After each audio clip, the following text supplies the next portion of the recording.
ដើម្បីទទួលបានព័ត៌មានថ្មីៗជាប្រចាំលោកអ្នកគ្រាន់តែជួយចុច like ហើយចុច subscribe បន្ទាប់មកចុចលើរូបកណ្ដឹងហើយចុចលើពាក្យថា all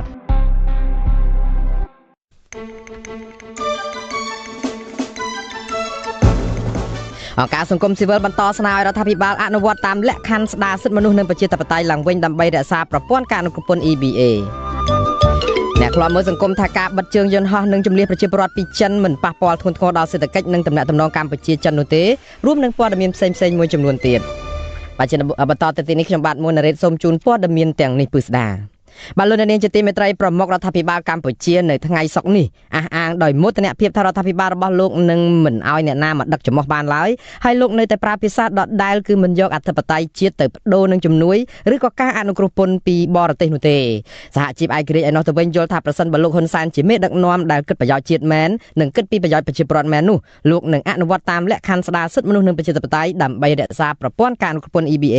លើទីផ្សារសហភាពអឺរ៉ុបនេះអ្នកស្រីសុជីវីមានសេចក្តីរាយការណ៍ជំវិញព័ត៌មាននេះលោកនាយករដ្ឋមន្ត្រីហ៊ុនសែនបានបន្តវាយប្រហារប្រទេសមហាអំណាចថាបានប្រើប្រាស់ហេតុផលសិទ្ធិមនុស្សនិងប្រជាធិបតេយ្យឬការការពារបរិស្ថានដើម្បីលូកដៃចូលជ្រៀតជ្រែកកិច្ចការផ្ទៃក្នុងប្រទេសតូចៗឬប្រើប្រាស់ទណ្ឌកម្មប្រឆាំងនឹងប្រទេសដែលទន់ខ្សោយជាងខ្លួននៅពេលដែលប្រទេសទាំងនោះធ្វើអ្វីមិនស្របតាមការចង់បានរបស់ពួកគេលោកបញ្ជាក់ថាកម្ពុជាក៏កំពុងកើតមានករណីដូចគ្នានេះដែលទំនងជាលោកចង់សម្ដៅទៅលើការព្យួរការអនុគ្រោះពន្ធ EBA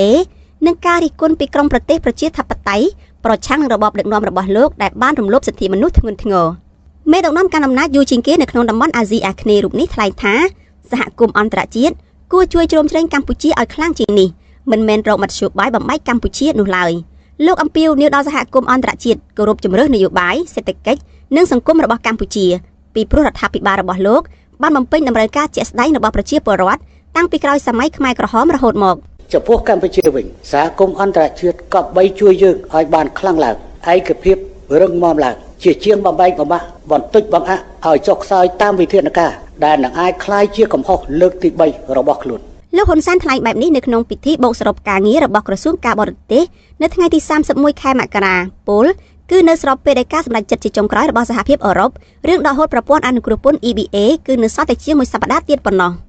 ប្រសិនបើសហភាពអឺរ៉ុបសម្រេចព្យួរ EBA មែននោះកម្ពុជានឹងត្រូវខាតបង់ទឹកប្រាក់ជិត$700លានអាមេរិកក្នុងមួយឆ្នាំចំពោះការនាំចេញទំនិញទៅលក់នៅទីផ្សារអឺរ៉ុបបញ្ហានេះនឹងជះឥទ្ធិពលខ្លាំងដល់ការវិនិយោគពីព្រោះវិស័យឯកជននឹងរារែកចិត្តក្នុងការបន្តរកស៊ីនៅកម្ពុជាហើយពេលនោះផលប៉ះពាល់ខាងសេដ្ឋកិច្ចនិងសង្គមអាចមានទំហំធំធេងជាងនេះទៅទៀតជាពិសេសក្រុមថៅកែរោងចក្របានបញ្ជាក់រួចហើយថាវិធានការនេះនឹងប៉ះពាល់ដល់កម្មករវិស័យកាត់ដេរជាង700,000នាក់និងគ្រួសាររបស់ពួកគេជាង3លាននាក់ថែមទៀតប្រធានសហភាពសហជីពកម្ពុជាលោករងជុនមើលឃើញថាសហគមន៍អន្តរជាតិបានជួយជ្រោមជ្រែងកម្ពុជាជាច្រើនគិតចាប់តាំងពីការបោះឆ្នោតអាណត្តិទី1មកម្លេះលោកថាការទាមទាររបស់សហគមន៍អន្តរជាតិនៅពេលនេះមិនមែនជាការជ្រៀតជ្រែកកិច្ចការផ្ទៃក្នុងរបស់កម្ពុជាឡើយប៉ុន្តែជាការទាញរដ្ឋាភិបាលឲ្យងាកមកដើរគន្លងប្រជាធិបតេយ្យឡើងវិញ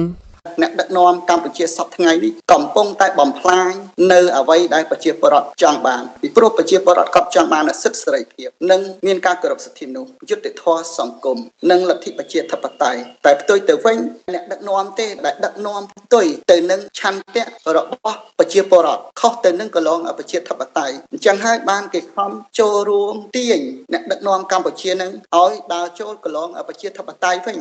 ញក្រុមអ្នកឃ្លាំមើលទាំងជាតិនិងអន្តរជាតិបានវាយតម្លៃថាកិច្ចខិតខំប្រឹងប្រែងរបស់សហគមន៍អន្តរជាតិក្នុងការជួយជ្រោមជ្រែងកម្ពុជាឲ្យក្លាយជាប្រទេសប្រជាធិបតេយ្យគោរពសិទ្ធិមនុស្សនិងមាននីតិរដ្ឋពិតប្រាកដនោះត្រូវបានលោកហ៊ុនសែនវាយកំទេចចោលពីលើករួចមកហើយលើកទី1គឺការធ្វើរដ្ឋប្រហារបង្ហូរឈាមដណ្ដើមអំណាចពីសម្ដេចក្រមព្រះនរោត្តមរណរដ្ឋដែលជានាយករដ្ឋមន្ត្រីទី1កាលពីឆ្នាំ1997និងការបន្សាបឥទ្ធិពលរបស់គណៈបករាជានិយមហ៊ុនស៊ុនប៉ិចតាមរយៈឧបាយកលទុច្ចរិតជាច្រើនប្រភេទលើកទី2គឺនៅក្នុងឆ្នាំ2017ដោយលោកហ៊ុនសែនបានបញ្ជាឲ្យចាប់ខ្លួនប្រធានគណៈបកសង្គ្រោះជាតិលោកកឹមសុខា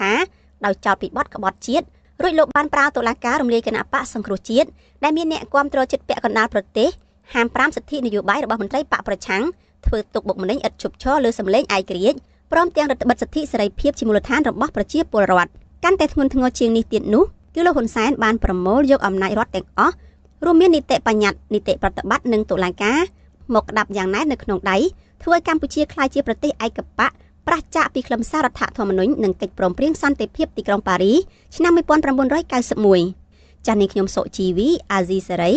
រាយការណ៍ពីរដ្ឋធានី Washington បាទលោកនាងជាទីមេត្រីជំវិញបញ្ហា EBA នេះដែរមន្ត្រីជាន់ខ្ពស់នគរបាលជាតិលោកណេតសាវឿនដែលជាអគ្គស្នងការនគរបាលជាតិនិងដែលត្រូវជាក្មួយប្រសាររបស់លោកហ៊ុនសែនចាប់ផ្ដើមបញ្ចេញសារគម្រាមបង្ក្រាបប្រជាពលរដ្ឋទុកជាមុនដើម្បីបង្ការការក្រោកតវ៉ាណាមួយរបស់ប្រជាពលរដ្ឋនៅពេលដែលគណៈកម្មការអឺរ៉ុបនឹងចេញសេចក្តីសម្រេចចុងក្រោយមួយអំពីការព្យួរប្រព័ន្ធការអនុគ្រោះពន្ធ EBA ពីកម្ពុជានៅខែកុម្ភៈខាងមុខនេះបាទតើអ្នកវិភាគនិងអង្គការសង្គមស៊ីវិលយល់ឃើញយ៉ាងណាដែរចំពោះសារគម្រាមបែបនេះបាទនៅក្នុងវេទិកាអ្នកស្ដាប់វិទ្យុអាស៊ីសេរីយប់នេះលោកនាងនឹងបានស្ដាប់នៅកិច្ចពិភាក្សាជុំវិញប្រធានបទនេះហើយវាគ្មិនរបស់យើងគឺមានអ្នកវិភាគវ័យក្មេងគឺកញ្ញាលីស្រីស្រស់ហើយនិងមន្ត្រីរបស់អង្គការមជ្ឈមណ្ឌលសិទ្ធិមនុស្សប្រចាំនៅកម្ពុជាគឺលោកហ៊ុនសៀងហាក់ដែលនឹងចូលរួមមកបកស្រាយជុំវិញប្រធានបទនេះលោកនាងក៏អាចចូលរួមបញ្ចេញយោបល់ឬក៏សួរសំណួរទៅដល់វាគ្មិនរបស់យើងដោយសរសេរជាសំណួរនៅក្នុងខ្ទង់ comment របស់ Facebook ឬយើងនៅទីនេះឬក៏សរសេរឬក៏ដាក់លេខទូរស័ព្ទនៅក្នុងប្រអប់ផ្ញើសាររបស់ Facebook របស់អាស៊ីសេរីយើងខ្ញុំនឹងតាក់ទងទៅលោកនាងវិញដើម្បីបានភ្ជាប់សួរវាគ្មិនរបស់យើងនៅពេលបន្តិចទៀតនេះបាទសូមអរគុណបាទលោកនាងជាទីមេត្រីតាក់ទងជាមួយនឹងព័ត៌មានមួយផ្សេងទៀតគឺអ្នកខ្លាំមើលបញ្ហាសង្គមកម្ពុជាមើលឃើញថាការផ្អាកជើងយន្តហោះហើរ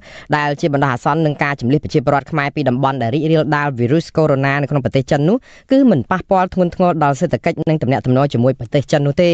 េក៏ប៉ុន្តែថែមទាំងជួយសម្រាលបន្ទុករបស់រដ្ឋាភិបាលចិនទៅវិញ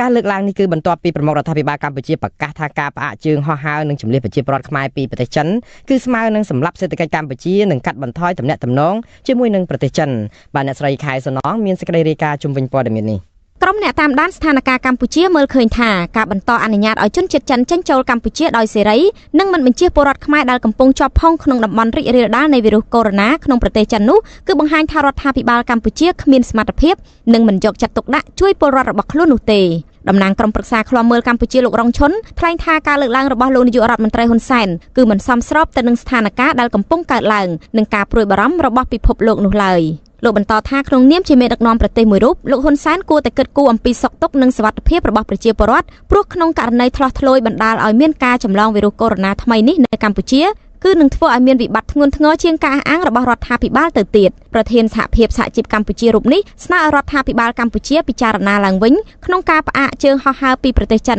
និងរកវិធីសាស្ត្រជួយជំនះប្រជាពលរដ្ឋខ្មែរដោយដែលរដ្ឋាភិបាលប្រទេសដទៃទៀតកំពុងតែធ្វើយ៉ាងដូច្នោះដែរការលើកឡើងគ្រាន់តែជាការបិទបាំងមិនបង្ហាញអំពីសមត្ថភាពរបស់ខ្លួនជួនកាលយើងមើលឃើញថាយើងអាចខ្វះធនធានខ្វះសមត្ថភាពក្នុងការជំនះក្នុងការទប់ស្កាត់ទីពីរយើងមើលឃើញវាមិនខូចទំនាក់ទំនងអាកាសទូតអីទេក្នុងការបិទការហោះហើរពីស្រុកចិនមកកម្ពុជានឹងហើយសេដ្ឋកិច្ចក៏មិនប៉ះពាល់ធំដុំដែរប៉ុន្តែផ្ទុយទៅវិញនៅពេលដែលប្រជាពលរដ្ឋប្រឈមទៅនឹងបញ្ហាជំងឺធ្ងន់ធ្ងរអាហ្នឹងហើយដែលធ្វើឲ្យប៉ះពាល់សេដ្ឋកិច្ចខ្លាំងមែនទែនឧទាហរណ៍ឥឡូវជំងឺនឹងវាវាយលុកនៅតាមបណ្ដារោងចក្រជាច្រើនហើយដែលយើងកន្លងមកយើងមិនបានទប់ស្កាត់អានឹងធ្វើឲ្យវាប៉ះពាល់ដល់សេដ្ឋកិច្ចហើយប្រជាពលរដ្ឋក៏មិនហ៊ានចេញទៅណាតែបើយើងមានវិធានការយើងមើលឃើញថាវាប៉ះពាល់ដល់ផ្នែកសេដ្ឋកិច្ចនឹងតិចតួចទេជាមួយគ្នានេះលោករងឈុនទទួលស្គាល់ថាប្រទេសកម្ពុជានៅមានភាពទន់ខ្សោយផ្នែកប្រព័ន្ធសុខាភិបាលនិងមិនបានត្រៀមខ្លួនគ្រប់គ្រាន់សម្រាប់បង្ការនិងទប់ស្កាត់ការរីករាលដាលនៃជំងឺរលាកសួតបង្កឡើងដោយវីរុសកូវីដ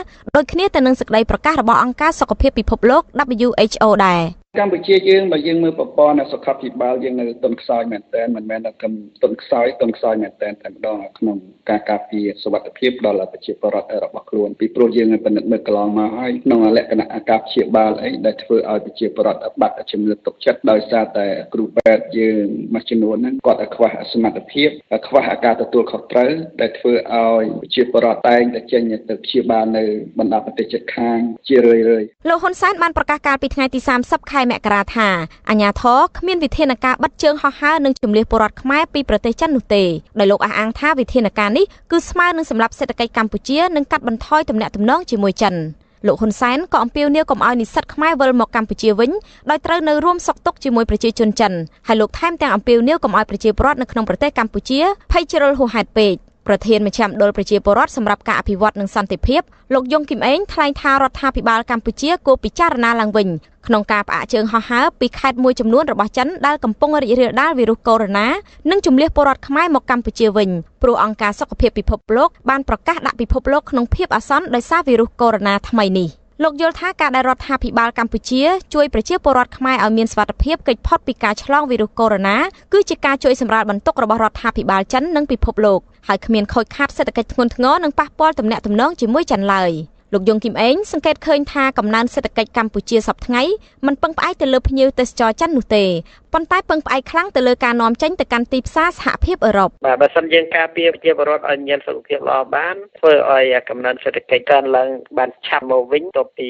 វីរុសកូវីដ -19 នេះត្រូវបានគេទប់ស្កាត់បានណាបាទហើយខ្ញុំគិតថាហើយជារដ្ឋាភិបាលនឹងមានការគិតគូរបន្ថែមទៀតអំពីបញ្ហានេះបន្ទាប់ពីអង្គការសុខភាពពិភពលោកបានការណាបាទរឿងដែលសំខាន់បំផុតដែលខ្ញុំមើលឃើញបើយើងអាចដោះស្រាយទប់ស្កាត់សម្រាប់កម្ពុជាបានកុំឲ្យមានការឆ្លងរីករាលដាលគឺស្មើនឹងជួយទៅដល់ប្រជាជនចិនហើយនិងរដ្ឋាភិបាលចិនដែលគាត់កំពុងតែទទួលរងគ្រោះដោយសារវីរុសកូវីដ -19 នេះដែរបាទកាលពីយប់ថ្ងៃទី30ខែមករាអង្គការសុខភាពពិភពលោក WHO បានចេញសេចក្តីប្រកាសដាក់ពិភពលោកនៅក្នុងភាពអាសន្នបង្កឡើងដោយវីរុសកូវីដ -19 ថ្មីក្រោយពិនិត្យឃើញថាមេរោគបង្កឲ្យរលាកសួតនេះបានសម្លាប់មនុស្សនិងរីករាលដាលពីមនុស្សម្នាក់ទៅមនុស្សម្នាក់និងកើនឡើងជាលំដាប់យ៉ាងឆាប់រហ័សរហូតឆ្លងដល់ប្រទេសជាច្រើននៅក្នុងពិភពលោកអង្គការសុខភាពពិភពលោកមានក្តីកង្វល់ខ្លាំងបំផុតចំពោះសក្តានុពលនៃការរីករាលដាលនៃវីរុសដ៏កាចសាហាវនេះទៅកាន់ប្រទេសដែលមានប្រព័ន្ធសុខាភិបាលទន់ខ្សោយនិងមិនបានត្រៀមខ្លួនគ្រប់គ្រាន់សម្រាប់បង្ការនិងទប់ស្កាត់ការរីករាលដាលនៃវីរុសថ្មីនេះ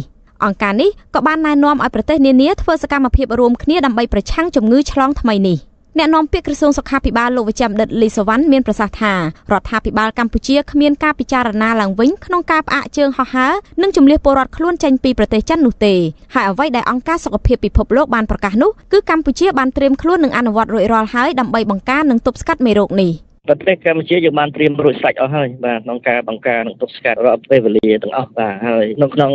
ដំណើររបស់អង្គការសុខភាពពិភពលោកហ្នឹងគឺគេឲ្យយើងដំណាភាពប្រទេសកម្ពុជាគឺជាប្រទេសមួយដំណាភាពបំផុតយើងផ្លាស់ប្ដូរព័ត៌មានអ្វីដែលយើងគ្រប់ឃើញភ្លាមយើងដល់បាទ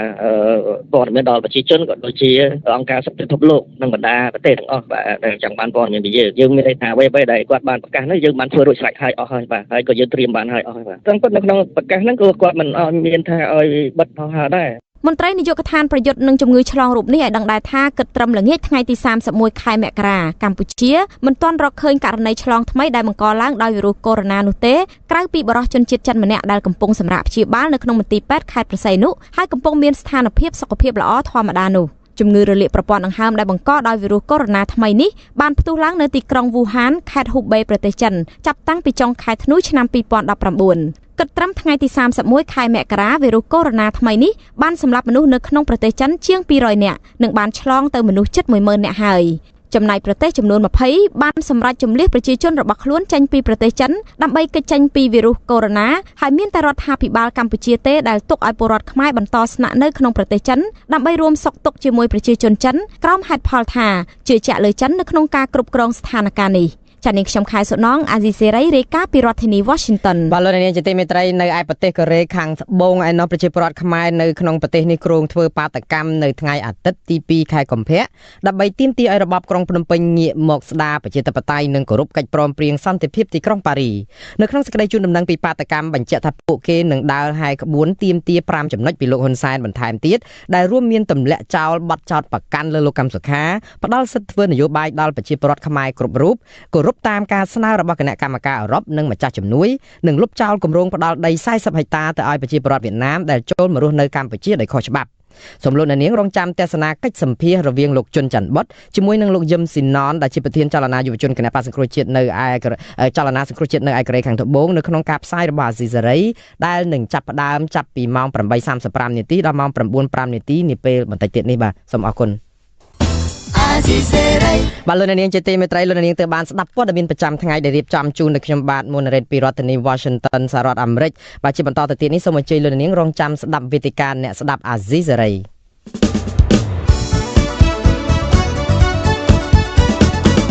បាទលោកនាងជាទីមេត្រីជាបន្តទៅទៀតនេះគឺជានីតិវេទិកាអ្នកស្ដាប់អាស៊ីសេរី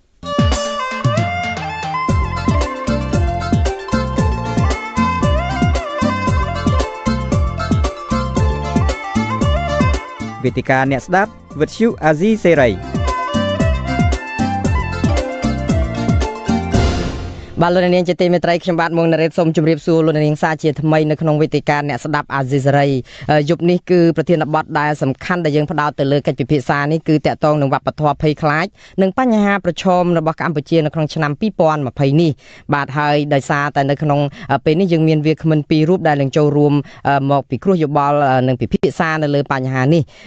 តាក់ទងជាមួយនឹងប្រធានបទនេះគឺ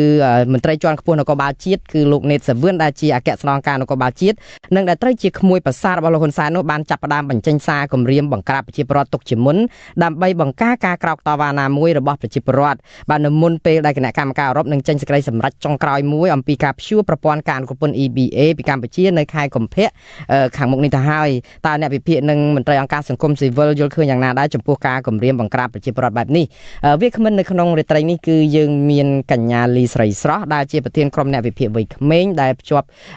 ក្នុងកិច្ចសន្ទនានេះតាមរយៈទូរស័ព្ទហើយមួយរូបទៀតគឺលោកហ៊ុនសៀងហៈដែលជាអ្នកសម្របសម្រួលគម្រោងសិទ្ធិទទួលបានការជំនុំជម្រះដោយយុត្តិធម៌នៅឯមជ្ឈមណ្ឌលសិទ្ធិមនុស្សកម្ពុជាឬហៅកាត់ថា CCHR ឯលោកអ្នកនាងដែលចូលរួមនៅក្នុងកម្មវិធីនេះក៏បានដែរតាមរយៈការបញ្ចេញមតិឬក៏អាចសួរសំណួរទៅវាគ្មិនយើងដោយសរសេរជាសំណួរនៅក្នុងទំព័រ Facebook របស់អាស៊ីសេរីនៅពេលនេះឬក៏ផ្ដល់លេខទូរស័ព្ទនៅក្នុងប្រអប់សម្បត្តិរបស់អាស៊ីសេរីដែលយើងខ្ញុំនឹងប្រអប់សម្បត្តិរបស់ Facebook របស់អាស៊ីសេរីហើយក្រុមការងារយើងខ្ញុំនឹងទូរស័ព្ទទៅលោកអ្នកនាងដើម្បីភ្ជាប់សួរវាគ្មិនឬក៏បញ្ចេញមតិនៅក្នុងពេលសន្ទនានេះគ្នានេះចឹងដើម្បីកុំឲ្យខាតពេលយូរខ្ញុំបាទសូមជម្រាបសួរកញ្ញាលីស្រីស្រស់និងលោកសៀងហៈពីចម្ងាយបាទចាសូមជម្រាបសួរបងលោកណារ៉េតបាទជាបឋមនេះក៏សូមអរគុណយ៉ាងជ្រាលជ្រៅដល់កញ្ញាលីស្រីស្រស់ក៏ដូចលោកសៀងហៈដែរដែលឆ្លៀតឱកាសដល់មមាញឹកចូលរួមនៅក្នុងការបញ្ចេញមតិនិងក៏ពិគ្រោះពិភាក្សានៅក្នុងបញ្ហាប្រធានបទយើងតាក់ទងជាមួយនឹងអ្វីដែលខ្ញុំបានជម្រាបខាងដើមមិញនេះមុននឹងយើងចាប់ផ្ដើមដល់ការសន្ទនាគ្នានេះហើយខ្ញុំនឹងចាប់ផ្ដើមពីលោកសៀងហៈមុនតាក់ទងជាមួយនឹងរបបកំហើញការរកឃើញនិងអនុសាសន៍របស់ខាងមជ្ឈមណ្ឌលសិទ្ធិមនុស្សកម្ពុជាជុំវិញបញ្ហាសិទ្ធិសេរីភាពជាមូលដ្ឋានប៉ុន្តែមុននឹងដល់ការដែលជជែកអំពីសិទ្ធិសេរីភាពជាមូលដ្ឋាននេះខ្ញុំសូមឲ្យលោកសៀងហៈក៏ដូចជាកញ្ញាលីស្រីស្រស់និងមិត្តអ្នកស្ដាប់ទាំងអស់ក៏បានស្ដាប់ប្រសាសន៍របស់មន្ត្រីជាន់ខ្ពស់ខាងនគរបាលជាតិដែលលោកណេតសាវឿនដែរដែលថ្លែងថ្មីនេះទេគឺកាលពីថ្ងៃទី29ខែមករានៅឯទីស្តីការគណៈរដ្ឋទីស្តីការក្រសួងមហាផ្ទៃជុំវិញការពិធីចែករថយន្តទៅដល់កងកម្លាំងសមត្ថកិច្ចនៅក្នុងការបង្ក្រាបប្រជាពលរដ្ឋដែលក្រោកតវ៉ានោះបាទឥឡូវនេះសូមស្ដាប់សំឡេងលោកណេតសាវឿនបន្តិចអំពីវិធានការអីគេខ្លះដែលលោកនឹងចាត់ការជំវិញប្រជាពលរដ្ឋដែលអាចនឹងក្រោកបះបោរឬក៏ដែលលោកហៅថាបះបោរឬក៏ធ្វើឲ្យមានបញ្ហាអសន្តិសុខសង្គមនោះឆ្នាំ2020ខាងមុខនេះសភាពការសន្តិសុខសកលនៅតែមានភាពតានតឹងស្មុគស្មាញអាចប្រែប្រួលបានឆាប់រហ័សជាពិសេសការគំរាមកំហែងដោយអំពើភេរវកម្មការបន្តរីករាលដាលនៅបទអក្រិតឆ្លងដែនគ្រប់ប្រភេទការវាយប្រហារដោយបទល្មើសបច្ចេកវិទ្យាការរាតត្បាតដោយជំងឺឆ្លងឡាក់ដោយបញ្ហាទាំងអស់នេះគឺជះឥទ្ធិពលគ្រប់តំបន់ដោយឡែកសម្រាប់ប្រជាជាតិកម្ពុជាក្រៅពីការរងឥទ្ធិពលខ្លះៗនៃស្ថានភាពទាំងនេះសភាពការសន្តិសុខផ្ទៃក្នុងអាចប្រឈមទៅនឹងការវាយប្រហារក្រុមអមិត្តទាំងក្នុងនិងក្រៅប្រទេសជាពិសេសញុះញង់ប្រជាពលរដ្ឋនៅតាមមូលដ្ឋានឲ្យតវ៉ាពាក់ព័ន្ធទំនាស់ដីធ្លីសិទ្ធិសេរីភាពលទ្ធិប្រជាធិបតេយ្យនិងលើកយកបញ្ហា EBA និង GSP ដើម្បីញុះញង់កម្មករឲ្យធ្វើបាតកម្មបង្កចលាចលប៉ះពាល់ដល់សន្តិសុខសណ្ដាប់ធ្នាប់សង្គមបាទនេះគឺជាប្រសាសន៍របស់លោកណេតសាវឿនដែលជាអគ្គស្នងការនគរបាលជាតិដែលថ្លែងបង្ការមុនជំវិញព្រឹត្តិការណ៍ដែលនឹងអាចកើតឡើងនៅថ្ងៃទី12ខែកុម្ភៈនៅពេលដែលសហភាពអឺរ៉ុបនឹងចេញសេចក្តីសម្រេចនៅពេលដែលលោកណេតសាវឿនថ្លែងបែបនេះនៅចំពោះមុខដែលរដ្ឋមន្ត្រីក្រសួងមហាផ្ទៃគឺលោកសខេងលោកបានគាំទ្រនៅចំណាត់ការទាំងឡាយណាដែលលោកសខេងខ្លួនលោកក៏បានលើកឡើងអំពីបញ្ហា EBA នេះដែរហើយលោកចាត់ទុកថាអ្នកណាក៏ដោយឲ្យតែយកបញ្ហា EBA នេះមកលើកឡើងគឺជាអ្នកញុះញង់ចង់បំផ្លាញសន្តិភាពបំផ្លាញសេចក្តីសុខក៏ដូចជាបំផ្លាញ EBA នេះដែរតើលោកថ្លែងសារយ៉ាងម៉េចអំពីរឿង EBA នេះហើយខ្ញុំនឹងចាប់ផ្ដើមសំណួរបន្តពីនេះសូមស្ដាប់ប្រសាសន៍របស់លោកសខេងដែលតបទៅនឹងអ្វីដែលជាការលើកឡើងរបស់លោកណេតសាវឿនក្នុងពេលជាមួយគ្នានោះបាទការប៉ុនប៉ងដើម្បីនឹងបំផ្លាញភាពអនុគ្រោះពន្ធទំនិញគ្រប់យ៉ាងលើកលែងតែអាវុធដែលហៅថា EBA នោះគឺជាសកម្មភាពដែលផ្ទុយពីផលប្រយោជន៍របស់ប្រជាពលរដ្ឋដែលផ្ទុយពីគោលបំណងដ៏ទទូចរបស់ប្រជាពលរដ្ឋតាក់ទងនឹងបញ្ហា EBA នោះគឺជាការប៉ុនប៉ងរបស់អ្នកនយោបាយដែលយើងចាត់ទុកថាអគតិមិនបានគិតផលប្រយោជន៍ប្រជាជនជាធំដែលឆ្កឹះឆ្កៀលបំផុស ចលនាខាងក្រៅក៏ដូចជាខាងក្នុងមួយចំនួនដើម្បីនឹងធ្វើម៉េចរាំងខ្ទប់បញ្ហានេះដោយយើងលើកហេតុផលនេះហេតុផលនោះមកសំអាងនេះក៏ជាសកម្មភាពមួយដែលយើងចាត់ទុកថាវាមិនមែនដើម្បីបម្រើផលប្រយោជន៍ជាតិទេគឺដើម្បីបម្រើផលប្រយោជន៍ក្រុមនិងបុគ្គលបាទ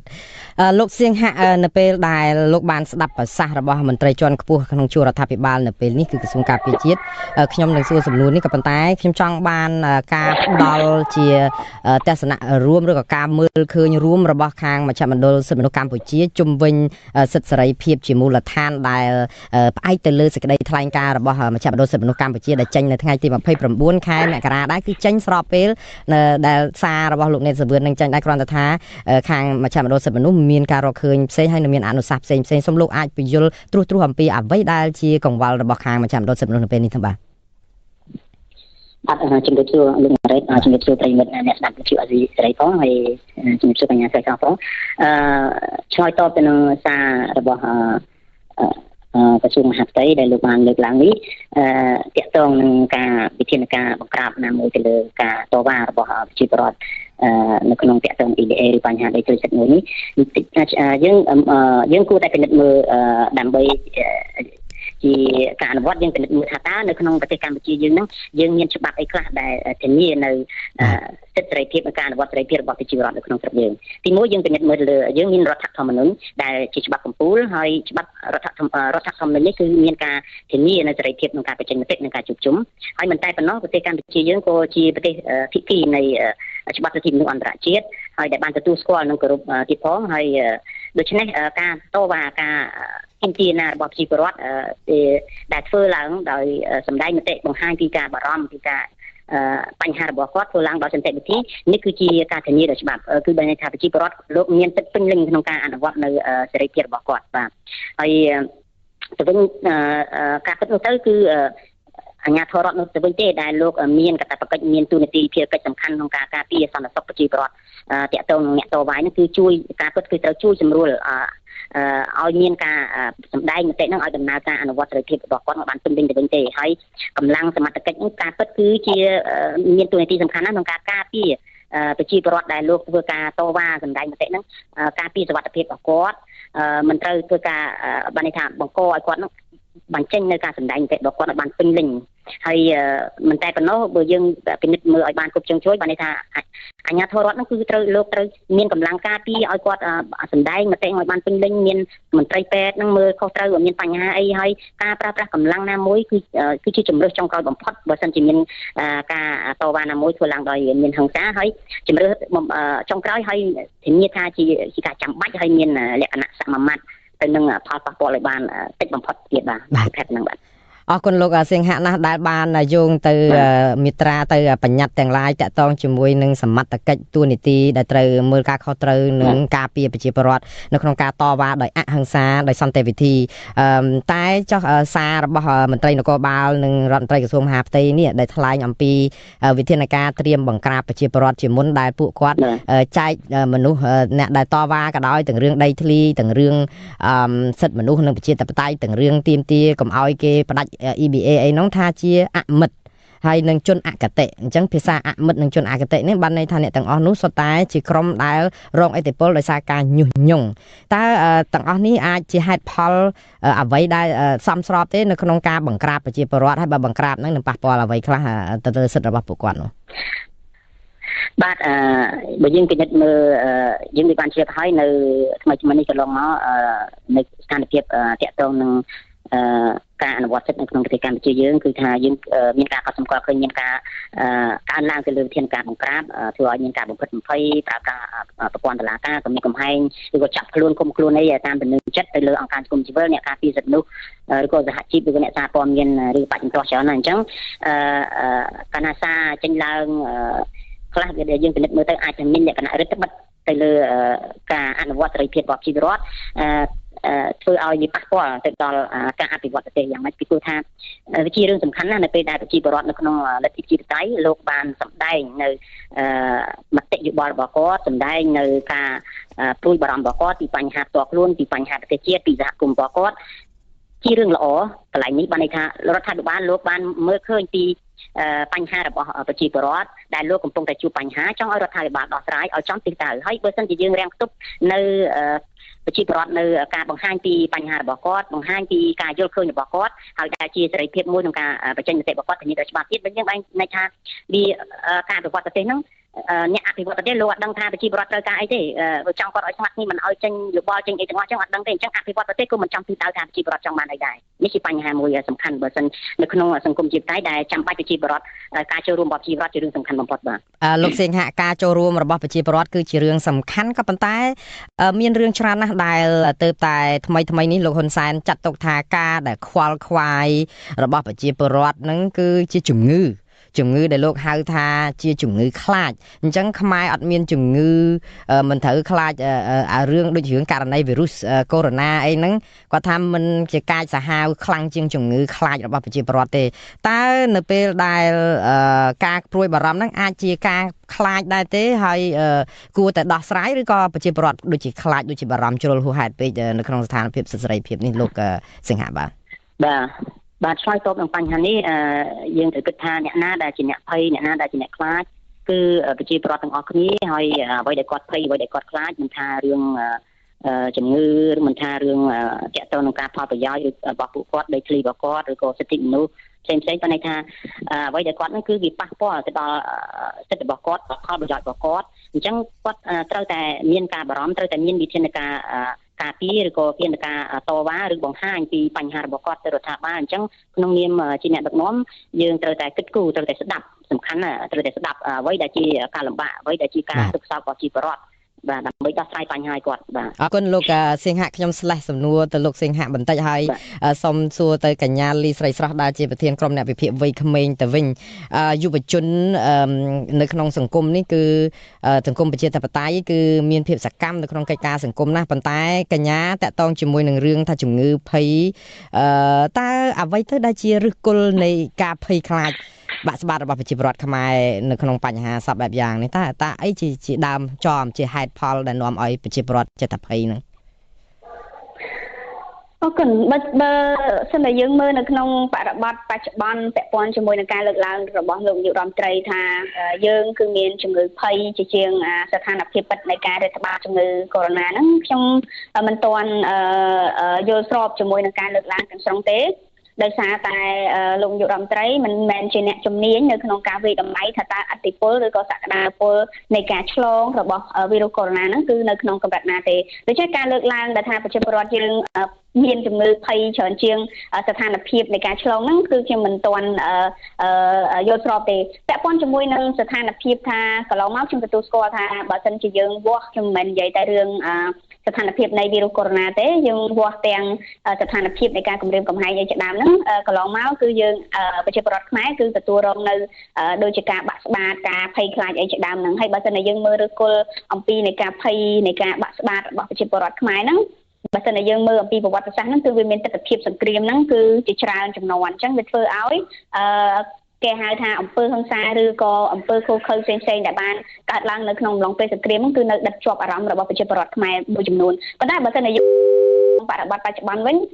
យើងឃើញមានសន្ទុះយុវជនមួយចំនួនក៏មិនមានការភ័យខ្លាចមានន័យថាមិនមានជំងឺភ័យខ្លាចនឹងដែរពាក់ព័ន្ធជាមួយទៅនឹងការអនុវត្តសិទ្ធិសេរីភាពរបស់ខ្លួនបើទោះបីជាយើងឃើញមានយុវជនក៏ដូចជាប្រជាពលរដ្ឋដែលមានវ័យចាស់ចំណាស់មួយចំនួនគាត់នៅតែមានអារម្មណ៍ភ័យខ្លាចពាក់ព័ន្ធជាមួយទៅនឹងការអនុវត្តក៏ដូចជាការបង្ហាញនៅបង្ហាញនៅមតិយោបល់របស់ខ្លួនពាក់ព័ន្ធនឹងបញ្ហានយោបាយហ្នឹងគឺគាត់នៅតែភ័យប៉ុន្តែក៏យើងឃើញសង្កេតឃើញមានយុវជនមួយចំនួនហ្នឹងក៏គាត់នៅតែក្លាហាននៅក្នុងការបញ្ចេញមតិយោបល់ពាក់ព័ន្ធជាមួយនឹងបញ្ហានយោបាយដែរបើមិនយើងសរុបឲ្យខ្លីមកស្ថានភាពនៃការភ័យខ្លាចរបស់ប្រជាពលរដ្ឋដែលជាប់មកដល់បច្ចុប្បន្នហ្នឹងវាអាចស្ថិតនៅក្នុងស្ថានភាពទី1គឺស្ថានភាពសង្គ្រាមហើយទី2ការប្រើប្រាស់ហិង្សាដូចជាស្ថានភាពបច្ចុប្បន្នអីជាដើមក៏អាចមានឥទ្ធិពលទៅលើសតិអារម្មណ៍ក៏ដូចជាស្មារតីរបស់ប្រជាពលរដ្ឋនឹងទៅធ្វើឲ្យគាត់មានការភ័យខ្លាចផងដែរ កញ្ញាមានប្រសាសន៍តាក់ទងជាមួយនឹងរឿងចំនួនមនុស្សដែលជាពិសេសចំនួនឪពុកម្ដាយរបស់កញ្ញាក៏ដូចជាឪពុកម្ដាយរបស់ខ្ញុំបានដែរដែលនៅពេលដែលគាត់ឆ្លងកាត់សង្គ្រាមជាពិសេសគឺសម័យខ្មែរក្រហមដែលបាក់ស្បាតនឹងការសម្លាប់កំហុសតិចតួចយកមនុស្សទៅសម្លាប់ទាំងគ្មានការជំនុំជម្រះទោសគ្មានប្រព័ន្ធតុលាការអីត្រឹមត្រូវនោះមនុស្សបាក់ស្បាតច្រើនក៏ប៉ុន្តែកញ្ញាក៏មានប្រសាសន៍ថាយុវជនចំនួននេះគឺមិនសូវមានបញ្ហាភ័យខ្លាចប្រមាណទេតើកត្តាអីដែរដែលកញ្ញាគិតថាយុវជនហាក់បីដូចជាមានភាពរឹងមាំរឹងប៉ឹងនិងធន់នឹងការគំរាមកំហែងនិងភ័យខ្លាចនេះនៅក្នុងចំណុចនេះគឺវាពាក់ព័ន្ធនឹងកត្តា2ទី1គឺកត្តាភាពក្លាហានពីធម្មជាតិហើយទី2គឺកត្តាចំណេះដឹងដូចយើងបានដឹងហើយថាបុគ្គលខ្លះគឺគាត់មានភាពក្លាហានបើទោះបីជាមានការរឹតបន្តឹងអីក៏ដោយអាហ្នឹងក៏គាត់នៅតែហ៊ានបញ្ចេញមតិយោបល់ថាគាត់យល់ឃើញយ៉ាងម៉េចជាមួយនឹងការដឹកនាំជាមួយនឹងស្ថានភាពនយោបាយបច្ចុប្បន្ននេះគឺពាក់ព័ន្ធជាមួយនឹងកត្តាពីកំណើតរបស់មានន័យថាសក្តានុពលរបស់មនុស្សពីកំណើតភាពក្លាហានរបស់គាត់ទី2ពាក់ព័ន្ធជាមួយនឹងចំណេះដឹងដូចយើងដឹងថាពាក់ព័ន្ធជាមួយនឹងស្ថានភាពកន្លងមកដែលរដ្ឋាភិបាលប្រកាសឬក៏វិតម្លៃនៃស្ថានភាពនៃការធ្វើបាតកម្មផ្សេងៗហ្នឹងថាជាស្ថានភាពនៃការបោះបោរអញ្ចឹងនៅពេលដែលយើងមានចំណេះដឹងគឺយើងអាចវាយតម្លៃហើយយើងបានដឹងអំពីថាតើមានស្ថានភាពមានក្របខ័ណ្ឌច្បាប់ណាខ្លះដែលបានទទួលស្គាល់ដែលបានធានានៅសិទ្ធិសេរីភាពនៅក្នុងការធ្វើបាតកម្មដូច្នេះការគម្រាមកំហែងនៅក្នុងស្ថានភាពណាក៏ដោយក៏មិនមានឬក៏វាមានអតិពលទៅលើសកម្មភាពដែលគាត់នឹងបញ្ចេញពីព្រោះគាត់បានយល់ច្បាស់អំពីសិទ្ធិសេរីភាពឬក៏ការធានាដោយក្របខ័ណ្ឌច្បាប់ហើយមួយទៀតបើសិនជាគាត់មានចំណេះដឹងទៅលើលទ្ធិជាតិបតៃខ្ញុំជឿជាក់ថាគាត់អាចនឹងកាន់តែមានភាពក្លាហាននៅក្នុងការប្រើប្រាស់សេរីភាពបញ្ចេញមតិរបស់ខ្លួនពីព្រោះនៅក្នុងប្រព័ន្ធនយោបាយរបស់ប្រទេសកម្ពុជាគឺយើងបានចែងច្បាស់អំពីរបបនយោបាយលទ្ធិជាតិបតៃសេរីភោគបៈដូច្នេះបើសិនជាយើងសិក្សាឲ្យបានស៊ីជម្រៅអំពីលទ្ធិជាតិបតៃហើយយើងមកអនុវត្តជុំវិញការប្រើប្រាស់សិទ្ធិសេរីភាពនៅកម្ពុជាដូច្នេះយើងបានយល់អំពីអត្ថន័យអំពីការអនុវត្តបើទោះបីជាមានការរដ្ឋបិទក៏ខ្ញុំជឿជាក់ថាយុវជនទាំងអស់នោះឬក៏បុគ្គលទាំងអស់នោះក៏គាត់នៅតែមានភាពក្លាហានឬក៏រឹងមាំនៅក្នុងការប្រើប្រាស់សិទ្ធិសេរីភាពរបស់គាត់ព្រោះគាត់បានយល់ច្បាស់ហើយគាត់បានដឹងថានៅក្នុងប្រព័ន្ធនយោបាយបច្ចុប្បន្នគឺគាត់មានសិទ្ធិនៅក្នុងការធ្វើរឿងទាំងអស់នេះដូច្នេះខ្ញុំមើលទៅខ្ញុំឃើញមានកត្តា2ថាបើទោះបីជានៅតែមានស្ថានភាពរដ្ឋបិទអីក៏ដោយហើយយើងឃើញមានយុវជនមួយចំនួននៅតែមានភាពក្លាហានហ្នឹងទី1គឺកត្តាធម្មជាតិភាពក្លាហានរបស់គាត់ពីកំណើតហ្នឹងហើយទី2គឺតកតងនឹងការសិក្សាតកតងនឹងចំណេះដឹងដែលគាត់បានសិក្សាកន្លងមកពាក់ព័ន្ធជាមួយនឹងស្ថានភាពនយោបាយឬក៏សេដ្ឋកិច្ចឬក៏សង្គមអីជាដើមបាទអរគុណកញ្ញាណាស់ខ្ញុំមានអ្នកខលចូលពីខេត្តកំពតឯណោះអញ្ចឹងខ្ញុំនឹងភ្ជាប់លោកសុភ័ក្រដើម្បីឲ្យលោកបានបញ្ចេញយោបល់ឬក៏សួរសំណួរទៅវាគ្មិនយើងហើយខ្ញុំនឹងមានសំណួរបន្ទាប់ទៅទៀតបាទជំរាបសួរលោកសុភ័ក្រពីកំពតបាទសូមជម្រាបលោកសុភ័ក្របាទ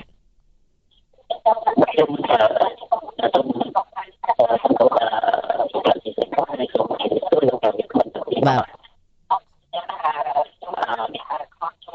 ខ្ញុំចង់ទៅទស្សនាខ្ញុំចង់សួរលោកមិនទាំងពីរថារដ្ឋបាលប្រទេសរបស់លោកគេនឹងយកយន្តហោះទៅដឹកពលរដ្ឋរបស់គេចេញពីទីក្រុងពូហានហើយតែឡែកកម្ពុជាយើងលោកនាយករដ្ឋមន្ត្រីហ៊ុនសែនលោកអត់ហ៊ានទេអត់ដឹកចេញទេគាត់និយាយថាគាត់រួមសុខរួមទុក្ខជាមួយប្រជាពលរដ្ឋចិនខ្ញុំចង់សួរលោកវិក្កាមទាំងពីរចេះថាខ្ញុំចង់សួរថាតើអាយុជីវិតពលរដ្ឋខ្មែរហើយនឹងការបាត់បង់សេដ្ឋកិច្ចមួយរយៈខ្លីហ្នឹងបាត់អ្នកណាមួយណាសំខាន់ជាងអាហ្នឹងរឿងទី1រឿងទី2បើគាត់ថាបិទជើងយន្តហោះពីចិនមិនអោយចូលកម្ពុជាវាបាត់បង់សេដ្ឋកិច្ចហើយអញ្ចឹងរវាងការបិទជើងយន្តហោះមួយរយៈខ្លីហ្នឹងហើយរវាង EBA ហ្នឹងណាចំណេញជាងហើយមួយណាខាតជាងរវាង EBA ហើយនឹងការបិទជើងយន្តហោះមួយរយៈរបស់ចិនចូលនៅកម្ពុជានេះខ្ញុំមានវិជាប្រដ្ឋខ្មែរមួយរូបនៅក្នុងប្រទេសកម្ពុជាមួយណាដែរដែលលោកហ៊ុនសែនប្រកាសមិនបិទជើងយន្តហោះនេះគឺមានការភ័យមានការព្រួយបារម្ភជាខ្លាំងពាក់ព័ន្ធនឹងបញ្ហាហ្នឹងឬមួយក៏នៅពេលណាដែលពលរដ្ឋម្នាក់ណាឆ្លងជំងឺហ្នឹងសួរថាគាត់មានលទ្ធភាពព្យាបាលទេបើទោះបីគាត់ព្យាបាលអត់យល់ទេក៏ដោយប៉ុន្តែខ្ញុំចង់និយាយអស់ថាបើពលរដ្ឋនោះអត់ទៅថាដឹងថាពលរដ្ឋហ្នឹងមិនមែនជាអ្នកគ្រប់គ្រងទៅមាននៃការផ្សេងពីរដ្ឋាភិបាលទៅអានិភ័យរបស់បុគ្គលដែលឆ្លងវីរុសកូវីដ -19 ហ្នឹងនឹងគ្មានលទ្ធផលល្អទេអាហ្នឹងខ្ញុំមានការព្រួយបារម្ភយ៉ាងចឹង ចឹងហើយខ្ញុំសូមសំណូមពរទៅឲ្យលោកហ៊ុនសែននៃការពិនិត្យនិងដោះស្រាយបញ្ហានឹងឡើងវិញរវាងការបាត់ជើងយានហោះហើយនឹងអាយុជីវិតរបស់ពលរដ្ឋខ្មែរហើយនៅរវាងការបាត់បង់របស់ EBA នៅពេលខាងមុខនេះដែលមួយណាសំខាន់ជាងចឹងហើយសូមលោកលោកខ្ញុំហ្នឹងមេត្តាបកស្រាយរឿងហ្នឹងវិញអរគុណលោកសុភ័ក្រណាខ្ញុំក៏សូមអធិស្ឋានលោកអ្នកស្ដាប់ដែរដោយសារតែថ្ងៃនេះគឺប្រធានបទរបស់យើងនេះគឺតាក់ទងជាមួយនឹងការភ័យខ្លាចហើយនឹងបញ្ហាប្រឈមទៅពេលខាងមុខលោកសុភ័ក្រលើកចំណុចទី2ពាក់ព័ន្ធជាមួយនឹងភាពភ័យខ្លាចនឹងដែរដែលខ្លាចថាឫសគល់នៃភាពភ័យខ្លាចហ្នឹងលោកសុភ័ក្រមិនមានប្រសាសន៍ពីរឿងថាតើឲ្យទុកចិត្តយ៉ាងម៉េចបើអត់មិនឲ្យខ្លាចមិនបើប្រព័ន្ធសុខាភិបាលបើទៅព្យាបាលជួនកាលអាចមានការរើសអើងនិន្នាការនយោបាយអីទៅมันអាចព្យាបាលបានបើសិនជាមិនមានកើតមេរោគហ្នឹងមិនអីមិនមានមេរោគហ្នឹងទៅខ្លាចប៉ះពាល់ដល់ខ្លួនតែយ៉ាងណាក៏ដោយដោយសារតែរឿងនេះបើទុកឲ្យវាគ្មិនបកស្រាយអាចនឹងហួសដោយសារពេលវេលាយើងខ្លីខ្ញុំនឹងយកសំណួរនេះទៅនីតិបន្ទាប់ទៀតប៉ុន្តែខ្ញុំចង់ងាកមកកញ្ញាលីស្រីស្រស់ហើយអរគុណលោកសុភ័ក្រដែលបានចូលរួមជាមតិយ៉ាងណាក៏ដោយយើងនឹងមានចំណុចនេះនឹងបកស្រាយបន្ថែមនៅពេលក្រោយរឿងមួយដែលខ្ញុំចង់សួរកញ្ញាលីស្រីស្រស់បន្ថែមទៅទៀតនោះគឺតាក់ទងជាមួយនឹង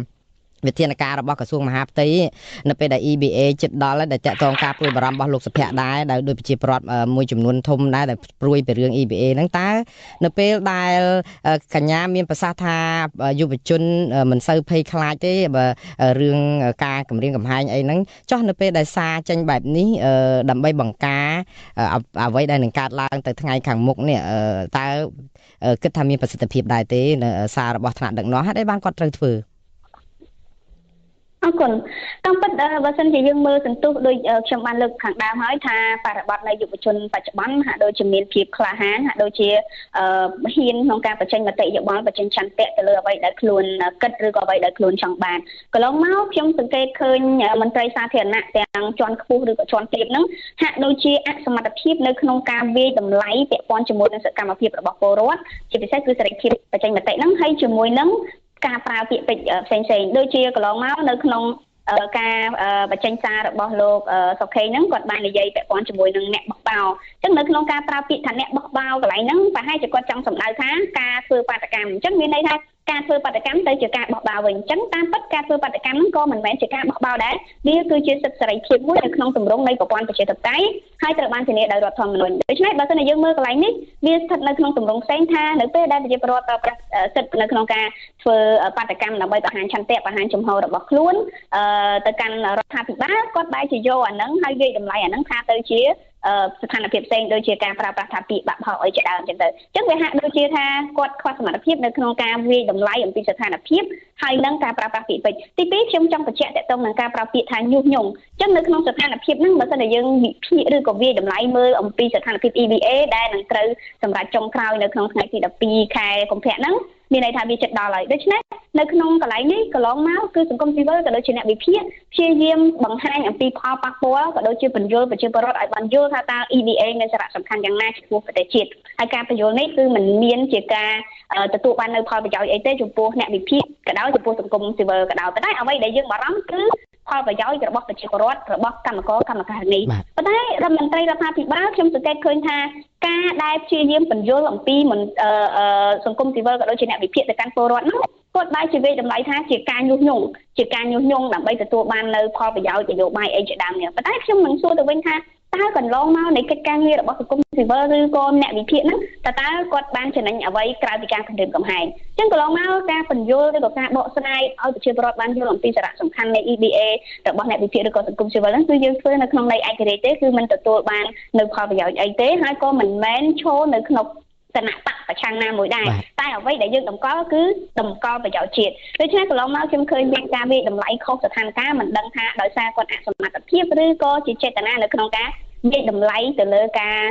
រប្រើប្រាស់ពាក្យពេចន៍និងស្ថានភាពជាក់ស្ដែងមួយទៀតបងណារ៉េតសួរថាតើការប្រើសារគម្រាមប័ណ្ណនេះតើវាមានប្រសិទ្ធភាពចំពោះការទប់ស្កាត់ស្ថានភាពដែរអត់ចំពោះខ្ញុំគិតថាវាអាស្រ័យទៅលើស្ថានភាពជាក់ស្ដែងថាតើនៅក្នុងពេលដែលសហភាពអឺរ៉ុបសម្រេចហ្នឹងតកតងជាមួយនឹងការជួហ្នឹងថាតើកម្រិតនៃផលប៉ះពាល់ហ្នឹងគឺវាកម្រិតណាខ្ញុំជឿជាក់ថាបើសិនជានៅក្នុងទម្រង់ណាមួយដែរការសម្រេចរបស់សហភាពអឺរ៉ុបដែលមានផលប៉ះពាល់យ៉ាងធំធេងចំពោះប្រជាពលរដ្ឋចំពោះយុវជន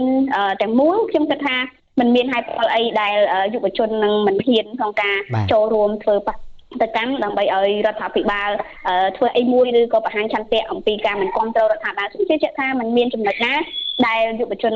មិនហ៊ានធ្វើទេទីមួយគឺបើសិនជាយើងនិយាយថាយើងជាប្រជាធិបតេយ្យគឺយើងមានច្បាប់យើងមានគោលការណ៍យើងមានក្របខ័ណ្ឌនីតិយុត្តផ្សេងៗដែលគ្រប់គ្រងហើយជាពិសេសគឺរដ្ឋធម្មនុញ្ញនៃប្រជាជាតិកម្ពុជាដែលរដ្ឋមានតួនាទីនៅក្នុងការផ្ដល់កាតព្វកិច្ចការពារឬក៏ធ្វើយ៉ាងណាឲ្យប្រជាពលរដ្ឋគឺទទួលបាននៅការអនុវត្តសិទ្ធិយ៉ាងពេញលេញតាមគោលការណ៍ប្រជាធិបតេយ្យអញ្ចឹងបើសិនជាយើងមើលគោលការណ៍គ្រឹះផ្សេងជាមួយនឹងប្រព័ន្ធប្រជាធិបតេយ្យឬក៏ប្រព័ន្ធនយោបាយរបស់ប្រទេសយើងមានន័យថាมันមានអីជាការចោទក្នុងការប្រើប្រាស់សិទ្ធិប៉ុន្តែអ្វីដែលជាការចោទគឺពាក់ព័ន្ធនឹងការប្រើហិង្សាអញ្ចឹងបើសិនជារដ្ឋហ៊ានប្រើហិង្សាបើសិនជារដ្ឋហ៊ានប្រើហិង្សានៅក្នុងទម្រង់ដែលប្រជាពលរដ្ឋធ្វើបាតកម្មដោយសន្តិវិធីនេះគឺជាការទទួលខុសត្រូវរបស់រដ្ឋនៅក្នុងនាមជាអ្នកដែលបើសិនជាឧទាហរណ៍ថាមានជាការវាថាប្រើប្រាស់ហិង្សាអីទៅកាន់ជាពលរដ្ឋហ្នឹងគឺរដ្ឋគឺជាអ្នកដែលទទួលខុសត្រូវទៅលើបញ្ហាទាំងអស់នោះចំពោះមុខច្បាប់និងចំពោះមុខប្រជាពលរដ្ឋខ្លួនឯងព្រោះការប្រើប្រាស់សិទ្ធិសេរីភាពរបស់ខ្លួនក្នុងការបញ្ចេញមតិអីហ្នឹងគឺជាទម្រង់មួយដែលរដ្ឋាភិបាលបានព្រមព្រៀងនៅក្នុងការដាក់ឲ្យប្រើឬក៏ប្រើប្រាស់ជាទម្រង់នយោបាយរបស់ប្រទេសខ្លួនអញ្ចឹងបើសិនជាខ្លួនអនុវត្តខុសមានន័យថាមិនមែនប្រជាពលរដ្ឋខុសទេតែរដ្ឋខ្លួនឯងគឺជាអ្នកខុសហើយជាអ្នកទទួលខុសត្រូវទាំងស្រុងបើសិនជាមានហានិភ័យណាមួយនឹងកើតឡើងនៅក្នុងករណីដែលប្រជាពលរដ្ឋគាត់ធ្វើបាតកម្មដោយសន្តិវិធីបាទអរគុណកញ្ញាលីស្រីស្រស់ណាស់លោកនាងនេះគឺជាវេទិកាអ្នកស្ដាប់អាស៊ីសេរីដែលមានវាគ្មិនយើងពីររូបគឺកញ្ញាលីស្រីស្រស់ដែលជាប្រធានក្រុមអ្នកវិភាគវ័យក្មេងនិងលោកហ៊ុនសៀងហៈដែលជាអ្នកសម្របសម្រួលគម្រោងសិទ្ធិទទួលបានការជំនុំជម្រះដោយយុត្តិធម៌ដែលលោកទាំងពីរចូលរួមតាមប្រព័ន្ធទូរស័ព្ទយើងមានវាគ្មិនម្នាក់មកពីខេត្តមកពីរាជធានីភ្នំពេញគឺលោកប៊ុនធឿនសូមលោកមានមតិឬក៏សំណួរយ៉ាងណានោះសូមអញ្ជើញបាទសូមជម្រាបសួរសូមជម្រាបសួរវិទ្យុអស៊ីសេរីនិងជម្រាបសួរខុសពីខ្ញុំទាំងអស់ហើយនឹងជម្រាបសួរបងប្អូនខ្មែរដែលចូលរួមស្ដាប់វិទ្យុអស៊ីសេរីទាំងអស់បាទអញ្ជើញបាទខ្ញុំចង់បញ្ចេញយោបល់បន្តិចខ្ញុំព្រោះខ្ញុំរាល់ថ្ងៃគឺជាប្រជាពលរដ្ឋមួយមិនមែនជាអ្នកធ្វើការរាជការទេតែគាត់ថាខ្ញុំជាប្រជាពលរដ្ឋប៉ុន្តែយើងអាចសង្កេតគេថាចាប់ស្ដាប់នយោបាយរដ្ឋមន្ត្រីគាត់និយាយរាល់ថ្ងៃនេះគឺគាត់មានអារម្មណ៍ខ្ញុំមានអារម្មណ៍មួយថាគាត់នឹងបិទសិទ្ធិបរិយាកាសសេរីភាពនៃការព័ត៌មាននិងសិទ្ធិប្រជាពលរដ្ឋដែលគាត់បញ្ចេញមតិលើកឡើងមកតាមអ្នកកសែតគាត់យកចំណុចទៅប្រជាពលរដ្ឋចូលបញ្ចេញមតិហ្នឹងគាត់យកមកទូមួយរដ្ឋមន្ត្រីពីម្សិលមិញហ្នឹងបាទខ្ញុំស្ដាប់នាយករដ្ឋមន្ត្រីគាត់ឆ្លើយតបនឹងកញ្ញាដែលស្ដាប់ពលរដ្ឋតែទៅឈ្មោះគាត់បាត់ហើយនិយាយមករបៀបថាដោយគាត់ហ្នឹងយើងកំហកដែលថារឿងគម្រាមហើយគាត់និយាយលើថាអត់ត្រូវទំនួលដែលគាត់ដែលកញ្ញាហ្នឹងបានសួរគាត់ហើយកញ្ញាដែលលើកឡើងសំណួរសួរគាត់ហ្នឹងគឺសំណួរដែលអ្នកដែលចូលមកក្នុងព័ត៌មានគេទៅចេញតែ comment មកអញ្ចឹងគាត់យកអា comment ហ្នឹងដើម្បីមកសួររដ្ឋមន្ត្រីព្រោះទៅពេលហើយគាត់ឆ្លើយមកដូចថាដូចគម្រាមដូចកំហែងនៅពេលអញ្ចឹងអ្នកឯងគឺអត់ហ៊ានសួរទៀតសោះអត់ហ៊ានទេហើយនិយាយមួយទៀតអ្នកសារព័ត៌មាននៅចូលទៅក្នុងទាំងអស់បើសិនអ្នកណាមួយហ៊ានចាក់ម៉ាស់គាត់នឹងដេញចេញអញ្ចឹងមានថាគាត់បិទសិទ្ធិនៃភាពរបស់អ្នកសារព័ត៌មានទៅបិទសិទ្ធិគឺថាគាត់ដើម្បីការពារគាត់ដាក់ខ្សែធម្មតាគាត់ដាក់ខ្សែធំមិនមានឆ្លងអារម្មណ៍ជំងឺសួតពេលកូណាហ្នឹងអត់មានឆ្លងអាហ្នឹងទេតែអ្នកគាត់ថាគាត់ពាក់ម៉ាស់ឬអាចក្លិនមកក្លិនអីហ្នឹងគាត់ចេះពាក់អាការពារតែអត់មានអាពាក់ទេនៅពេលហ្នឹងប៉ុន្តែនិយាយតែគាត់ឆ្លើយថាបើសិនជាអ្នកណាពាក់គាត់នឹងដេញចេញចឹងមានថាគាត់គឺថាគឺបាត់មែនទេណាប្រទេសព្រោះខ្ញុំនិយាយមកគឺថាប្រទេសណាប្រទេសណាគេនៅធម្មតាទេគឺគេឆ្លៃជាពលរដ្ឋគេចង់ឲ្យជាពលរដ្ឋគេលើកឡើងមតិយោបល់ដែលសុំទាមទារចូលធ្វើមិនទៅរំដីទៅខ្មែរទេខ្ញុំមិនថាពលរដ្ឋយកអា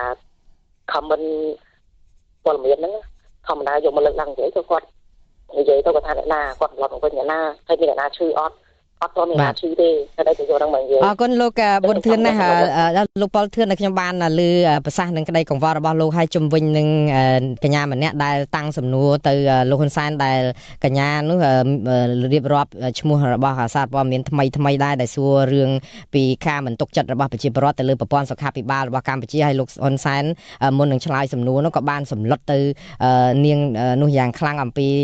ថាការលើកឡើងអំពីការមិនទុកចិត្តនឹងមានប្រជាពលរដ្ឋខ្មែរណាបានស្ ឡាប់ម្នាក់នៅបានជាបន្ទុកចិត្តអីឬក៏ចិត្តនិយាយចិត្តថានេះគឺជា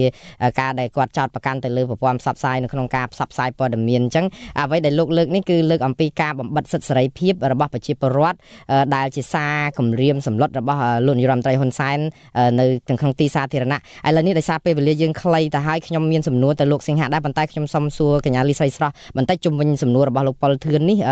តាមពិតទៅអ្វីដែលភ្ជាប់ទៅនឹងការទទួលខុសត្រូវរបស់រដ្ឋមិញហ្នឹងគឺសិទ្ធិសេរីភាពហ្នឹងពេលដែលកញ្ញាមានប្រសាសន៍មិញពីរឿងថាបើសិនជាប្រជាពលរដ្ឋមានកង្វល់អ្វីគាត់ត្រូវតែលើកឡើងដោយមានការធានាដោយរដ្ឋធម្មនុញ្ញអីច្បាស់លាស់អីអញ្ចឹងហើយសិទ្ធិនេះគឺរដ្ឋមានភារកិច្ចនៅក្នុងការអនុវត្តពង្រឹងការអនុវត្តប៉ុន្តែថារដ្ឋទទួលខុសត្រូវតែឧទាហរណ៍ដោយរឿងថាបើសិនជា EBA ហ្នឹងត្រូវគេព្យួរនៅថ្ងៃទី12ខែកុម្ភៈហើយស្រាប់តែកម្មកររោងចក្រហ្នឹងមានការមិនសប្បាយចិត្តថ្នាក់តើនៅពេលដែលគាត់តវ៉ាគេថាគាត់ញុះញង់គេថាគាត់បះបោរដោយកញ្ញាមានប្រសាសន៍មិញអញ្ចឹងហើយគេអាចបង្ក្រាបបានគ្រប់ពេលឬក៏មានបាតដៃទី3មកបង្កើតឲ្យមានហិង្សាដុតឆេះនេះឆោះនេះទៅបង្កើតថាក្រុមបដិវត្តពណ៌អីទៅបង្ក្រាបពួកគាត់បានយ៉ាងសមស្របហើយអ្វីដែលកន្លងមកគឺគេធ្វើតែអញ្ចឹងហើយកញ្ញាតើការទទួលខុសត្រូវរបស់រដ្ឋនេះមានកម្រិតប៉ុណ្ណាទុកចិត្តបានប៉ុណ្ណាទៅនៅស្របពេលដែលរដ្ឋនឹងច្បាប់នឹងគឺដូចថាមានតែក្រុមនឹងបកពួកមួយក្រុមជាអ្នកកាន់គ្រប់គ្រងនោះបាទខ្ញុំទទួលស្គាល់ថាកន្លងមកបើសិនតែយើងមើលអំពីការអនុវត្តរបស់រដ្ឋាភិបាលគឺទោះបីជាអនុវត្តខុសក៏មិនដែលខុសនៅក្នុងចំណុចហ្នឹងហើយបើសិនតែយើងមើលនៅក្នុងក្របខ័ណ្ឌផ្សេងៗអំពីពាក់ព័ន្ធជាមួយនឹងការអនុវត្តបើសិនជាខុសតើបើសិនរដ្ឋាភិបាលអនុវត្តខុសតើអ្នកណាទទួលខុសត្រូវកន្លងមកបើសិនជាយើងមើលអំពីច្បាប់ផ្សេងៗតាក់ទងជាមួយនឹងការទទួលខុសត្រូវនេះបើសិនជាការអនុវត្តរបស់រដ្ឋាភិបាលទៅលើក្រុមបាតកោអីជាដើមហ្នឹងវាអាចឈានទៅដល់ការស្លាប់ការអីហើយការអនុវត្តនោះក៏វាមិនស្របជាមួយនឹងស្ថានភាពនៃក្រុមបាតកោអីជាដើមហ្នឹងខ្ញុំជឿជាក់ថាចំណុចមួយដែលមេដឹកនាំនៅក្នុងនាមជាប្រមុខជានាយករដ្ឋមន្ត្រីឬក៏ជាប្រធានាធិបតីហ្នឹងទទួលខុសត្រូវគឺពាក់ព័ន្ធជាមួយទៅនឹងការសម្លាប់ឬក៏កិច្ចកម្មអន្តរជាតិជាពិសេសគឺតុលាការអន្តរជាតិពាក់ព័ន្ធជាមួយទៅនឹងការសម្លាប់មនុស្សផ្សេងៗហើយកន្លងមកទៅលើការអនុវត្តនៃបង្ក្រាបទៅលើបាតកម្មលោកនាយករដ្ឋមន្ត្រីហ៊ុនសែនក៏មានករណីប្តឹងផ្សេងៗដែរពាក់ព័ន្ធជាមួយនឹងករណីនេះចឹងអាហ្នឹងទី1ជាការទទួលខុសត្រូវទី2គឺការទទួលខុសត្រូវនៅក្នុងប្រវត្តិសាស្ត្រទោះបីជាយើងនៅក្នុងករណីដែលយើងមិនអាចយកគាត់ទៅយកបុគ្គលដែលគាត់អាចប្រព្រឹត្តកំហុសពាក់ព័ន្ធជាមួយនឹងការបង្ក្រាបហ្នឹងទៅកាត់ទោសទៅតាមច្បាប់ឬតាមនីតិវិធីក៏ដោយតែខ្ញុំជឿជាក់ថាគាត់នឹងជាបុគ្គលដែលទទួលខុសត្រូវនៅចំពោះប្រវត្តិសាស្ត្រដែលយើងបានចារថាជាបុគ្គលយ៉ាងម៉េចហើយកន្លងមកក៏មាននៅបទពិសោធន៍ផ្សេងៗដែរដែលបុគ្គលមួយចំនួនដែលគាត់បានប្រព្រឹត្ត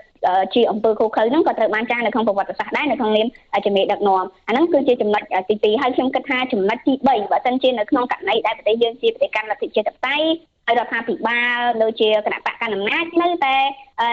រក្សានៅអិរិយាបថលើការបង្ក្រាបនៅក្នុងទម្រង់បែបនេះហើយមានន័យថាគណៈបកកណ្ដាលអំណាចមានឆន្ទៈនៅក្នុងការបន្តជីវិតនយោបាយរបស់ខ្លួននៅក្នុងទម្រង់ប្រជាធិបតេយ្យខ្ញុំជឿជាក់ថាគឺមិនមានផលល្អចំពោះជីវិតនយោបាយនៃអ្នកចំនួនក្រោយរបស់គណៈបកកណ្ដាលអំណាចទេបើសិនជានៅតែប្រើទម្រង់បង្ក្រាបបាតកោនៅក្នុងរបៀបនេះអញ្ចឹងយើងមើលនៅក្នុងចំណុច3ហ្នឹងទោះបីជានៅក្នុងចំណុចខ្លះដូចបងបានលើកឲ្យថាយើងពិបាកនៅក្នុងការមើលទស្សនវិជ្ជាច្បាប់ហើយយកបុគ្គលដែលអនុវត្តហ្នឹងទៅផ្ដាំទៅប៉ុន្តែយើងមានទស្សនវិជ្ជា3ដែលជាផលលំបាកក្រោយពេលដែលរដ្ឋាភិបាលឬក៏គណៈបកកណ្ដាលអំណាចហ្នឹងសម្រាប់នៅក្នុងការប្រើប្រាស់កម្លាំងប្រដាប់អាវុធក្នុងការបង្ក្រាបសកម្មភាពបាតកម្មដោយអហិង្សាណាមួយរបស់ប្រជាពលរដ្ឋហ្នឹងអញ្ចឹងខ្ញុំគិតថារឿងទាំង3នេះរដ្ឋាភិបាលក៏ដូចជាគណៈបកកណ្ដាលអំណាចត្រូវតែពិចារណាឲ្យបានមែនទែននៅក្នុងការពិនិត្យវិจัยមុននឹងធ្វើសកម្មភាពក្នុងការបង្ក្រាបបាតកម្មហើយការធ្វើទាំងអស់នេះដូចជាសហគមន៍អន្តរជាតិបានផ្ដល់អនុសាសន៍កន្លងមកអញ្ចឹងគឺជាការដើរចាក់ឆ្ងាយពីគោលការណ៍ប្រជាធិបតេយ្យហើយការចាក់ឆ្ងាយហ្នឹងមិនត្រឹមតែប៉ះពាល់ទៅប្រជាប្រិយភាពខ្លួនឯងទេតែទាំងប៉ះពាល់ទៅដល់មុខមាត់ជាតិនិងផលប្រយោជន៍ជាតិទាំងមូលដូចយើងសួរថាតើ EBA នៃការសម្រាប់ព្យួរប្រព័ន្ធអនុគ្រោះពន្ធហ្នឹងគឺដោយសារអីគឺមិនដោយសារតែការអនុវត្តខុសកន្លងប្រជាធិបតេយ្យមានការរំលាយគណៈបកចង់អីជាដើមហ្នឹងអញ្ចឹងអាហ្នឹងគឺជាចំណុចមួយដែលជាចំណុចសំខាន់ថាការដែលយើងដើរខុសអំពីលទ្ធិប្រជាធិបតេយ្យឬក៏ប្រព័ន្ធនយោបាយដែលយើងបានសម្រាប់ឬក៏យើងបានតាំងចិត្តនៅក្នុងការអនុវត្តហ្នឹងវាផ្ដល់ផលប៉ះពាល់បែបហ្នឹងហើយខ្ញុំជឿថាកន្លងមកគណៈបកកណ្ដាលអំណាចការប្រើប្រាស់ទម្រង់បែបនេះមានអតិថិជនអន្តរាគមន៍ទម្រង់បែបហ្នឹង ក៏ជាកត្តាមួយដែលធ្វើឲ្យគណៈបកប្រជាជនកម្ពុជាហ្នឹងគឺបាត់បង់ប្រជាប្រិយភាពបន្តិចទេនៅក្នុងចំណុចនេះអរគុណច្រើនកញ្ញាលីស្រីស្រស់ឥឡូវពេលវេលាខ្លីណាស់ទៅហើយខ្ញុំមានពេលប្រហែលជា2នាទីទៀតសម្រាប់លោកសៀងហៈជាចុងក្រោយលោកសៀងហៈដោយសារតែកញ្ញាលីស្រីស្រស់លើកឡើងអំពីកាតព្វកិច្ចរបស់កម្ពុជានៅលើឆាកអន្តរជាតិដែរហើយស្របនឹងអនុសាសន៍របស់ខាងមជ្ឈមណ្ឌលសិទ្ធិមនុស្សកម្ពុជានិយាយអំពីច្បាប់មួយចំនួនការរដ្ឋបတ်សិទ្ធិសេរីភាពហ្នឹងដែលវាប៉ះពាល់ទាំងច្បាប់ជាតិច្បាប់អន្តរជាតិចុះអនុសាសន៍នេះតើលោកគិតថារដ្ឋាភិបាលគួរតែធ្វើអ្វីបន្ថែមទៀតដើម្បីឲ្យស្របទៅនឹងបទដ្ឋានអន្តរជាតិទាក់ទងជាមួយនឹងសិទ្ធិសេរីភាពនេះលោកសៀងហៈបាទអរគុណលោកណារ៉េតនេះជាបញ្ហាសំខាន់មួយទាក់ទងនឹងក្របខ័ណ្ឌច្បាប់ក្នុងការលើកកម្ពស់នៅសេរីភាពជាមូលដ្ឋានត្រង់នេះបានន័យថាសេរីភាពជាមូលដ្ឋានគឺទាក់ទងនឹងសេរីភាពបញ្ចេញមតិសេរីភាពក្នុងការជួបប្រជុំហើយនិងសេរីភាពខាងសមាគមហើយនេះគឺជាមូលដ្ឋានគ្រឹះហើយបើយើងបានពិនិត្យទៅលើក្របខ័ណ្ឌច្បាប់ជាតិកម្ពុជាយើងឃើញថាមានបទបញ្ញត្តិនៅក្នុងច្បាប់មួយចំនួនវាមានការរដ្ឋបတ်ទៅលើសេរីភាពជាមូលដ្ឋានរបស់ពលរដ្ឋដែលវាអត់ស្របទៅតាមបទដ្ឋានអន្តរជាតិអញ្ចឹងហើយការដែលមានច្បាប់បែបនេះបានន័យថាក្នុងប្រទេសយើងជាប្រទេសជាភាគីមួយយើងមិនបានអនុវត្តធ្វើការវិសោធនកម្មពិនិត្យទៅលើច្បាប់ជាតិរបស់ខ្លួនឲ្យស្របទៅនឹងច្បាប់អន្តរជាតិអញ្ចឹងហើយវិជាការរំលោភបំពានទៅលើសិទ្ធិពលរដ្ឋដូច្នេះយើងចង់មើលឃើញថាដើម្បីលើកស្ទួយឲ្យកាន់តែប្រសើរឡើងទៅលើការលើកកម្ពស់សេរីភាពជាមូលដ្ឋានរដ្ឋាភិបាលអ្នកពាក់ព័ន្ធទាំងអស់លោកត្រូវតែពិនិត្យមើលថាតើត្រូវវិសោធនកម្មច្បាប់នឹងឡើងវិញនៅចំណុចមួយចំនួនដែលយើងបានលើកឡើងហើយត្រូវតាក់ទងនឹងលិខិតបទដ្ឋានមួយចំនួនដែលវាមានការរំលោភបំពានទៅលើសេរីភាពជាមូលដ្ឋានត្រូវតែលុបចោលហើយដើម្បីបើកចំហបើកចំហលំហឲ្យប្រជាពលរដ្ឋឬអង្គការសង្គមស៊ីវិលហ្នឹងបានធ្វើការបានសម្ដែងមតិឲ្យបានទូលំទូលាយក្នុងប្រទេសកម្ពុជាជៀសវាងការចេញនៅលិខិតបទដ្ឋានឬក៏សារផ្សេងៗដែលជាការរដ្ឋបတ်ទៅលើសេរីភាពរបស់ពលរដ្ឋដែលនេះវាជាសារមួយដែលមិនល្អដែលបង្អាក់នៅក្នុងការអនុវត្តសិទ្ធិសេរីភាពនៅក្នុងសង្គមជាតិបតៃបាទខ្ញុំបាទសូមអរគុណលោកហ៊ុនសៀងហៈណាស់ហើយលោកហ៊ុនសៀងហៈគឺជាអ្នកសម្របសម្រួលគម្រោងសិទ្ធិទទួលបានការជំនុំជម្រះដោយយុត្តិធម៌នៅមជ្ឈមណ្ឌលសិទ្ធិមនុស្សកម្ពុជាហើយខ្ញុំក៏អរគុណកញ្ញាលីស្រីស្រស់ដែលប្រធានក្រុមអ្នកវិភាគវ័យក្មេងដែលបានចូលរួមពិគ្រោះយោបល់ពិភាក្សានៅក្នុងប្រធានបទយើងថ្ងៃនេះខ្ញុំបាទសូមអរគុណនិងសូមជម្រាបលាកញ្ញានិងលោកសៀងហៈត្រឹមប៉ុណ្ណេះសិនបាទសូមជម្រាបលាបាទបាទហើយខ្ញុំបាទក៏សូមអរគុណលោកនាងអ្នកស្ដាប់អាស៊ីសេរីទាំងអស់ការផ្សាយរបស់អាស៊ីសេរីរយៈពេល1ម៉ោងនៅពេលនេះចាប់ត្រឹមតែប៉ុណ្ណេះខ្ញុំបាទសូមអរគុណនិងសូមជម្រាបលា